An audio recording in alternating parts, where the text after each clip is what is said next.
Knowledge point के मोअज़्ज़ज़ दोस्तों, मैं हूं अता हुसैन। तमाम देखने और सुनने वालों को अस्सलाम वालेकुम। अगर आपने मौत को गले लगाते किसी शख्स को कभी देखा हो तो आपने गौर किया होगा कि ऐसा लगता है जैसे अचानक इसके चेहरे पर सुकून आ गया हो, लेकिन इस दौरान आखिर इसके दिमाग में क्या कुछ चल रहा होता है, ये सब कुछ बताएंगे हम आज की इस वीडियो में। इस चैनल पर नए आने वाले दोस्तों को खुश आमदीद कहते हैं। अगर आप चाहते हैं कि आपको हकीकत पर मबनी वीडियोस देखने को मिलें तो हमारे चैनल को ज़रूर सब्सक्राइब करें और बेल आइकॉन के बटन को दबाएं ताकि मज़ीद आने वाली वीडियोस आप तक बर वक्त पहुंचती रहें। मुअज़्ज़ज़ सामईन, सैमस क्वाइल यूके के एक रिसर्चर हैं। उन्होंने मरने वाले बंदे पे एक रिसर्च की और आज हम आपको उनकी रिसर्च का खुलासा बताएंगे। वो कहते हैं इंतकाल करने वाले शख्स का चेहरा देखकर यूं लगता है जैसे वो सो रहा हो। चेहरे पर बहुत आम तासुरात होते हैं और मेरे एक रिश्तेदार इंतकाल के करीब बहुत तकलीफ में थे, लेकिन मरने के बाद इनका चेहरा चमक रहा था और अचानक ऐसा लगने लगा जैसे कि वो बहुत खुश हों। बरसों में यही सोचता रहा कि क्या जिंदगी के आखिरी लम्हात में जब मौत आपसे लिपट रही हो, क्या वो पल जबरदस्ती खुशी देने वाला होता है? क्या ये मुमकिन है कि इंतकाल के वक्त जिस्म में तनाव दूर करने वाला एंडोर्फिन हार्मोन भरपूर मिकदार में खारिज होता हो? आमतौर पर यह तस्वुर किया जाता है कि जिंदगी के आखिरी लम्हात में एक ऐसी जंग चल रही होती है, लेकिन क्या ऐसा भी मुमकिन है कि जिस्म मौत को खुशी खुशी गले लगाता हो? एक टर्म यूज होती है पैलिएटिव केयर, यानी दर्द से निजात। दर्द से निजात में मदद करने की सहूलत के माहिर होने के नाते मुझे ऐसे लगता है कि मौत का अमल आखिरी सांस लेने से एक हफ्ता कबल शुरू हो जाता है। इस दौरान सेहत मुतासिर होने लगती है, जिस्म कमज़ोर पड़ने लगता है, चलने में दुश्वारी पेश आती है और गनूदगी तारी रहती है। आखिरी लम्हात में खाना पीना भी मुश्किल होने लगता है।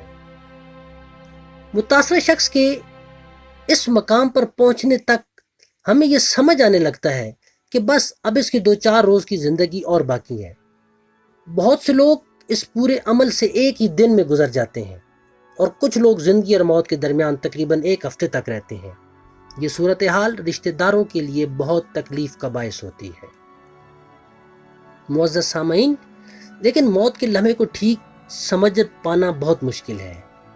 मेरे अपने साथियों की एक तहकीक जो कहीं शाया नहीं हुई, उसके मुताबिक जैसे जैसे मौत की घड़ी करीब आती है, जिस्म में तनाव पैदा करने वाले केमिकल्स में इजाफा होने लगता है।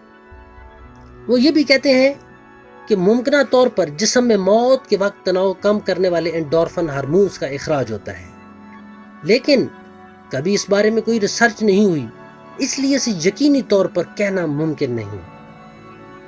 दिमाग में खारिज होने वाले एक और हार्मोन सेरोटोनिन खुशी के एहसास के जिम्मेदार होते हैं। 2011 की एक तहकीक के मुताबिक 6 चूहों के दिमाग में मरते वक्त इस हार्मोन की मिकदार 3 गुना पाई गई।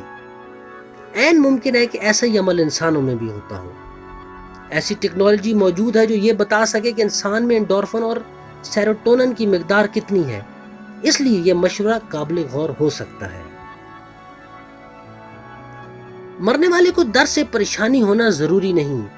अपने मरीजों के साथ मेरे तजर्बे और मेरे साथियों से इस बारे में हुई बातचीत की बुनियाद पर मैं ये कह सकता हूँ कि अगर किसी शख्स को पहले से दर्द की शिकायत नहीं तो आम तौर पर उसे मरते वक्त भी दर्द का मसला नहीं होता। ऐसा क्यों होता है, ये कहना बहुत मुश्किल है। इसका ताल्लुक एंडोर्फिन से हो सकता है, लेकिन इस बारे में भी अभी तक कोई रिसर्च सामने नहीं आई। लेकिन फिर भी दिमाग में मुतअद्दिद ऐसे अवामिल हो सकते हैं जिनकी वजह से दर्द का एहसास ना हो। इसलिए जंग के मैदान में फौजियों को अक्सर दर्द का एहसास इसलिए नहीं होता क्योंकि इनकी तवज्जो कहीं और मरकूज होती है। मुअज़्ज़ज़ सामईन, ऑक्सफोर्ड यूनिवर्सिटी के एरन ट्रेसी की रिसर्च के मुताबिक मजहबी अकायद भी दर्द कम करने में मदद करते हैं और इसके अलावा मुराकबा भी बहुत फ़ायदा पहुंचा सकता है। मुअज़्ज़ज़ सामईन, जब जिस्म काम करना बंद करता है तो जाहिर है दिमाग भी मुतासिर होता है। मुमकिन है कि इससे भी ज़िंदगी के आखिरी लम्हात का तजर्बा मुतासिर हो। अमरीकी साइंसदान जलबॉल टेलर ने एक टेड टॉक में इस तजर्बे पर तबसरा किया। وہ کہتے ہیں کہ کس طرح انہوں نے موت کو قریب سے محسوس کیا۔ انہوں نے کہا کہ سن سٹروک کی وجہ سے ان کے دماغ کے بائیں حصے کے بند ہو جانے کے باعث انہیں ہر فکر سے آزاد ہونے کے جیسا احساس ہوا۔ دلچسپ بات یہ ہے کہ بال ٹیلر کو دماغ کے بائیں جانب چوٹ لگی تھی، جبکہ دماغ کے دہنی جانب چوٹ لگنے سے بھی آپ کے خدا کے نزدیک ہونے کے احساس میں اضافہ ہو سکتا ہے۔ کئی امکانات ہو سکتے ہیں، یہ کہ آپ کا رشتہ دار روحانی احساسات سے گزرا ہو۔ جب میرے گرینڈ فادر کے انتقال ہوا اس وقت انہوں نے اپنا ہاتھ اور ایک انگلی اٹھائی ہوئی تھی، جیسے سامنے کھڑے کسی شخص کی جانب اشارہ کر رہے ہوں۔ معزز سامعین، میں نے ان لوگوں کو سکون سے مرتے دیکھا ہے جن کی زندگی کے آخری دن خوشحالی اور اطمینان میں گزرے۔ کینسر جیسے امراض سے دوچار افراد کے آخری دن بھی خوشحال ہو سکتے ہیں اگر انہیں پیلیٹیو کیئر یا درد سے نجات میں مدد حاصل ہو۔